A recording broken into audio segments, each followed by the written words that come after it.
गुरु गोविंद दोऊ खड़े काके लागू पाए, बलिहारी गुरु आपने गोविंद दियो बताए। गुरु एक ऐसा शब्द है ना, जिसके स्मरण मात्र से हम सब की सारी कठिनाई दूर हो जाती हैं। आखिर आज दिन आ ही गया 5 सितंबर, जिस दिन हर शिक्षक के लिए एक अपने आप में बहुत महत्वपूर्ण दिन होता है। मैं अपने आप में ब्लेस्ड हूँ कि एक शिक्षक भी हूँ और एक शिष्य भी हूँ। सर्वप्रथम मैं अपने सभी गुरुजनों को सादर प्रणाम करूँगा, जिन लोगों ने मिल कर के मुझे वो सारी चीज़ें सिखाई जो शायद एक अच्छा जीवन जीने के लिए बहुत ज़रूरी थी। दोस्तों, हमारा पूरा जो जीवन है वो खाली है। खाली इन द सेंस कह सकते हो कि ना तो उसमें अंधेरा है ना उसमें उजेला है, ठीक है, वो न्यूट्रल है। होता क्या है कि हम सब अपने जीवन को 2 रास्ते पे ले जाते हैं, और ये दोनों रास्ते हम नहीं बनाते, ये हमारा परिवेश बनाता है। हम जिन जिन लोगों से मिलते हैं वो लोग निर्धारित करते हैं, क्योंकि हम खाली हैं। खाली इन द सेंस कुछ भी नहीं है, कच्ची मिट्टी है। कच्ची मिट्टी है, उसको आप अगर दलदल पे डाल दोगे तो वो महकने लगेगी, और उसकी जो स्मेल है, ठीक है ना, वो ऐसी होगी कि शायद बर्दाश्त ना की जा सके। तो लोग वहाँ से भागेंगे, और उसी मिट्टी से अगर आप किसी कुम्हार को दे दो, आहा क्या बात है, वो उस मिट्टी से ऐसी बढ़िया एक मूर्ति बनाएगा ना, या एक ऐसा घड़ा बना देगा ना कि उसमें पानी रखोगे तो वो ठंडक देने लगेगा। तो मिट्टी ही है, मिट्टी कीचड़ वाली भी मिट्टी है, और ये घड़े वाली भी एक मिट्टी है। दोस्तों, होता क्या है कि केवल डायरेक्शन देने की जरूरत थी। एक सही दिशा इंसान का भविष्य तय करती है। हमारा परिवेश, हमारे आदर्श, हमारा परिवार, और उसके बाद हमारा विद्यालय हमारे जीवन में सबसे बड़ा रोल प्ले करता है हमारी लाइफ को आगे बढ़ाने का। तो मैं सर्वप्रथम सभी टीचर्स को धन्यवाद दूंगा, जिन्होंने मुझे न केवल पढ़ाया बल्कि वो सारे गुण दिए जो एक जिंदगी में आगे बढ़ने के लिए, एक अच्छा जीवन जीने के लिए बहुत ज़रूरी होते हैं। जिम्मेदारियां निभाना, काम के प्रति समर्पित रहना, दूसरों को हमेशा सही बात सिखाना, ये सब मैंने अपने गुरुओं से सीखी। और मैं केवल उनकी बात नहीं कर रहा जो केवल आपको एकेडमिक नॉलेज देते हैं। कोई भी हो सकता है, कोई भी ऐसा इंसान आपका गुरु हो सकता है जो कभी भी जिसने आपको कभी भी कुछ ऐसा सिखाया हो जिससे आपकी लाइफ में थोड़ा सा भी चेंजेस आया हो। 5 सितंबर का दिन है, शिक्षा दिवस हम सब मनाते हैं, लेकिन किसके जन्मदिन के अवसर पर इस दिवस को मनाया जाता है, आज उसकी बात करूंगा। डॉक्टर सर्वपल्ली राधाकृष्णन, जो हमारे उपराष्ट्रपति थे, इनके जन्म दिवस के अवसर पर जो 5 सितंबर 1888 को 5th of September 1888 को साउथ इंडिया में जन्म हुआ था, शायद त्रिटनी नाम था, ठीक है। और जिन्होंने पूरी लाइफ अपना केवल उन कामों पे लगाया कैसे भारतीयों की स्थिति को सुधारा जा सके, कैसे यहाँ पे के लोगों का IQ लेवल बढ़ाया जा सके, कैसे शिक्षा का प्रसार हर एक इंसान के पास किया जा सके। चाहते तो विदेश जा सकते थे, किंतु नहीं गए, यहाँ रह करके देश की सेवा की और एक अच्छा स्थान बनाया। दोस्तों, एक पाठ है इनका, मैं पढ़ रहा था जब मैं क्लास 12th में था। अंग्रेजी का एक पाठ था, 12th में ही है शायद, वुमेन्स ऑफ इंडिया। उसमें इन्होंने एक बात बोली थी जो शायद मेरे दिमाग में हमेशा रहेगी। ये बात इन्होंने बोली कि give me educated women, I will give you a developed nation. कि अगर आप मुझे एजुकेटेड वुमेन दोगे, यानी कि पढ़ी लिखी माएँ दोगे ना, मदर, तो मैं तुमको एक सशक्त राष्ट्र दूंगा।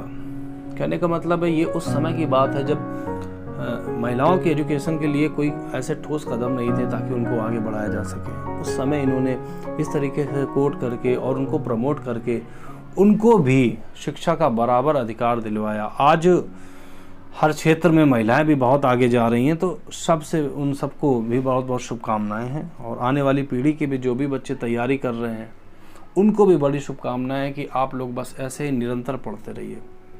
दोस्तों, बहुत बड़ा रोल होता है शिक्षक का। उसकी हर एक गतिविधियां बच्चे की नज़र में होती हैं। वो पहनता कैसे है, वो खाता कैसे है, बोलता कैसे है, हर एक विचार बच्चा कॉपी करता है अपने टीचर्स का। तो यहाँ पे टीचर्स के लिए भी ये बहुत बड़ा एक सबक है कि आप अपने आप को ऐसा मोल्ड करें कि बच्चा जो कुछ भी आपसे सीखे, डायरेक्टली इनडायरेक्टली। आज उस समय आ गया है जब शायद सोशल मीडिया के थ्रू बच्चे कनेक्टेड हैं एक दूसरे से, तो यहाँ पे अपने आप को एक सही रास्ते पे रखना बहुत ज़रूरी है, क्योंकि जैसा आप बनोगे ना, वो कहीं ना कहीं उस चीज़ को रिफ्लेक्ट करेगा और वो रिफ्लेक्शन बच्चों पे आएगा। तो आप सबसे ये भी एक रिक्वेस्ट है कि हमेशा आप वो पढ़ाएं, एक ऐसा भविष्य बनाएं, एक ऐसा, क्योंकि भविष्य निर्माण करता आप हैं। हर एक बच्चे के पास एक ऐसी सोच होनी चाहिए। शिक्षा भले बहुत ऊंची हो ना हो, लेकिन उसकी सोच इतनी ऊंची होनी चाहिए कि वो जीवन में जिस भी फील्ड पे जाए, जो भी काम करे, कभी उसको निराश ना होना पड़े, उसके अंदर कभी कोई हीन भावना ना आए, कभी उसके अंदर कोई गलत आचरण ना आए, कभी उसके अंदर बेईमानी की भावना ना हो, झूठ ना हो। इस तरीके की जो आचरण है, इनको भी बच्चों पे डेवलप करना होगा। दोस्तों, आज समय वो है जहाँ हर माता पिता चाहता है कि उसका बच्चा अच्छे से अच्छी शिक्षा ग्रहण करे, किंतु जो माता पिता है वो क्या कर सकते हैं? एक अच्छा स्कूल दिलवा सकते हैं, एक महंगी फीस भर सकते हैं, एक अच्छा ट्यूटर लगा सकते हैं, लेकिन जब कभी बात आएगी कि बच्चा कर क्या रहा है, क्या पढ़ रहा है, क्या उसके अंदर डेवलप हो रहा है एकेडमिकली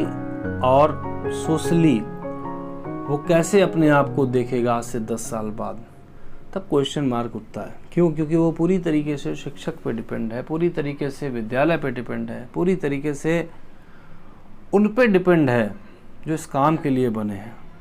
और यहाँ पर ये जो कार्य है ना, ये दुनिया के सारे कार्यों में से सबसे ज़्यादा महत्वपूर्ण हो जाता है कि एक ऐसा भविष्य निर्माण करना जो न केवल अपनी फाइनेंशियल स्थिति को मजबूत करे, किंतु आने वाले समय में वो अपनी सोच को, अपने विचारों को, अपनी आने वाली और पीढ़ी तक ले जाए, जिससे सारे लोग सशक्त बने, सारे लोग मजबूत बने, सारे लोग शिक्षा का प्रसार करें। और ये तभी संभव होगा जब हर एक व्यक्ति शिक्षित होगा। और व्यक्तियों को शिक्षित करने का काम इन शिक्षकों का होता है। तो जिन दुनिया में तमाम शिक्षक हैं, उन सभी शिक्षकों को मैं सशक्त नमन करता हूँ, उन सभी शिक्षकों को सादर प्रणाम करता हूँ कि आप सब लोग एक वो कार्य कर रहे हैं जिसे दुनिया में कोई नहीं कर सकता, और वो आप हैं, आप शिक्षक हैं। बी प्राउड योरसेल्फ कि आप एक शिक्षक हैं। इसी के साथ आप सबको एक बार फिर से शिक्षक दिवस की हार्दिक शुभकामनाएं। ईश्वर आपको खूब शिक्षा दे, ईश्वर आपको हमेशा स्वस्थ रखे, और आप इसी तरीके से आने वाले हर एक बच्चे पे अच्छी शिक्षा डेवलप करो, एक अच्छा इंसान बनाओ जो अपनी जिम्मेदारियों के प्रति, अपने परिवार के प्रति, अपने समाज के प्रति हमेशा कार्यरत रहे। इसी के साथ शिक्षक दिवस की हार्दिक शुभकामनाएं।